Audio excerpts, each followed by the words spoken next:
Firstly, prices are now rising. Average house prices in New Zealand have increased about 2.1%, and for the three major cities, Christchurch, Wellington, Auckland, increases run from 3 to 3.5% from the bottoms of their cycles in about May, so about 3 or so 4 months ago. Hello again, everybody. Welcome to another weekly commentary that I'm delivering here for NZHL. Over the past year or so, there has been one main message which I have been trying to get across. Not really to do with interest rates and that they seem to be peaking. Well, we've pretty much all got that one wrong for about 12 months.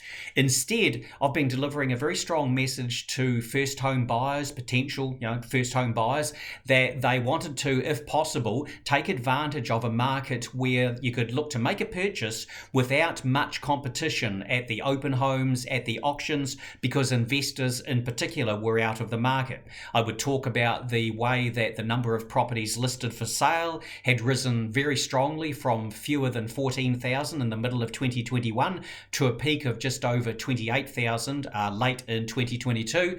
I've talked recently about credit conditions easing a bit out there. I've reminded people that the labour market is uniquely strong during this period of economic challenge for New Zealand, and that is positive in terms of building up one's deposit, being able to service a mortgage, etc. going forward. So basically jumping up and down reasonably firmly, suggesting that that's what young people want to do. And I do recall at one or two occasions saying it's the best opportunity in a generation to make a purchase. Not the cheapest opportunity, because we're not looking at a major correction of that ratio of house prices to incomes in New Zealand, but definitely an opportunity without the competition there.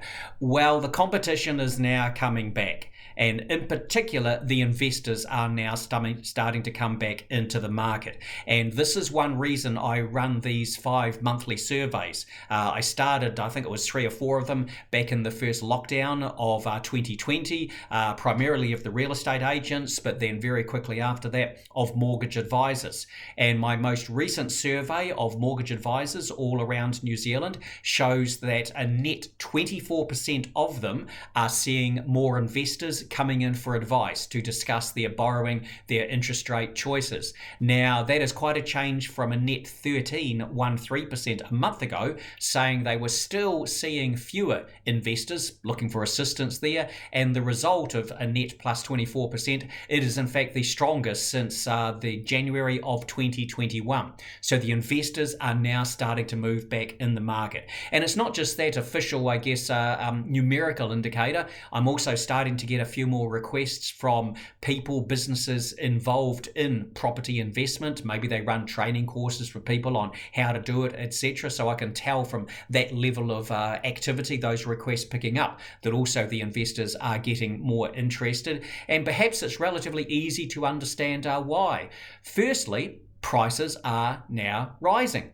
Average house prices in New Zealand have increased about 2.1%, and for the three major cities, Christchurch, Wellington, Auckland, increases run from 3 to 3.5% from the bottoms of their cycles in about May, so about 3 or so 4 months ago. So the prices are rising, investors are losing their concern that if they buy, prices might fall, negative equity situation or something like that, which will be a bit difficult given a 35% deposit is still required. So it's not as if the environment is all of a sudden one where investors are going to be piling back in, because they do need a large deposit.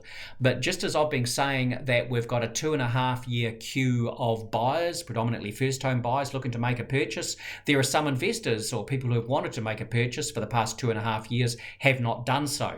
And not only do they see the prices now rising, of course there is an increased chance of a change in government come October 14, based on what the political opinion polls are showing, and therefore we get the slow restoration of 100% interest expense deductibility for those investors. So not straight away, but by the middle of 2026 they can go and deduct all those expenses against rental income for taxation purposes. So things are turning around. The window of opportunity for first home buyers to make a purchase there, with a lot of properties to select from, with vendors was feeling maybe they should, show a bit of leeway, a bit of flexibility there, or they might not sell anything for a while. And without much competition from anyone else at the auctions and not too many other people at the open homes, well, that door, window, whatever you want to call it, is closing. And the situation, I suspect, is going to look quite different, especially in about 6 to 9 months' time, once we're close to a period when we can more solidly say, this time it looks like interest rates have peaked and in fact they are coming down. That's going to be the story for some stage of 2024. All the best out there.